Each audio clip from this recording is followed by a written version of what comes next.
So তানিদের বাড়িতে চলে এসেছি, এখন তানিকে নিয়ে বেরিয়ে পড়বো।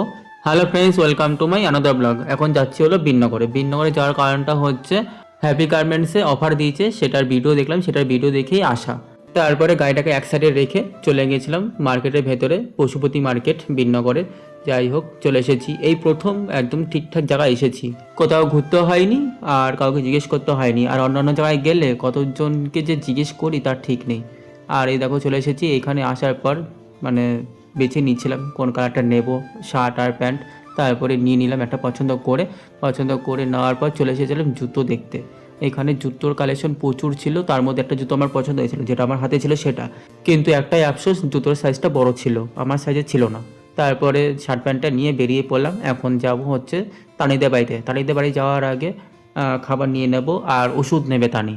তারপরে চলে আসলাম ভাঙালানি মোড়ে। ভাঙালানি মোড়ে এসে চিকেন পকোড়া অর্ডার দিয়ে দিয়েছি, মানে ছোটো ছোটো পিস চিকেন পকোড়া, 30 টাকা প্লেট। তারপরে নিয়ে নিলাম, ওটা নিয়ে তারপর তানি চলে গেছিলো ওষুধের দোকানে। ওষুধের দোকান থেকে ওষুধ নিয়ে নিল। ওষুধ নিয়ে এবার যাব হচ্ছে তানিদের বাড়িতে।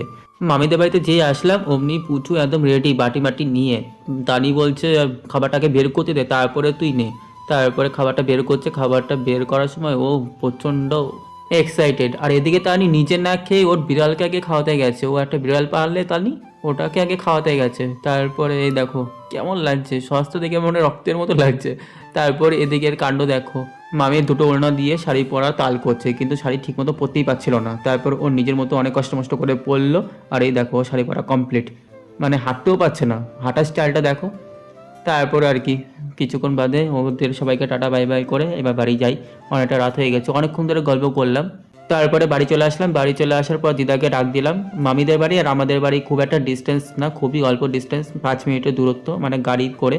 আর হাঁটাবাটা তো অনেকক্ষণ। তারপরে ঘরে ঢুকলাম, ঘরে ঢুকে হাত মুখ ধুয়ে নিলাম, ড্রেস চেঞ্জ করে নিলাম। ড্রেস চেঞ্জ করে এবার চলে আসলাম ঘরে। ঘরে এসে এবার শুয়েছিলাম, আর দিদাকে বলছিলাম খাবার দিয়ে দিতে, মানে রাতের ডিনার কিছুক্ষণ বাদে দিয়ে দিল।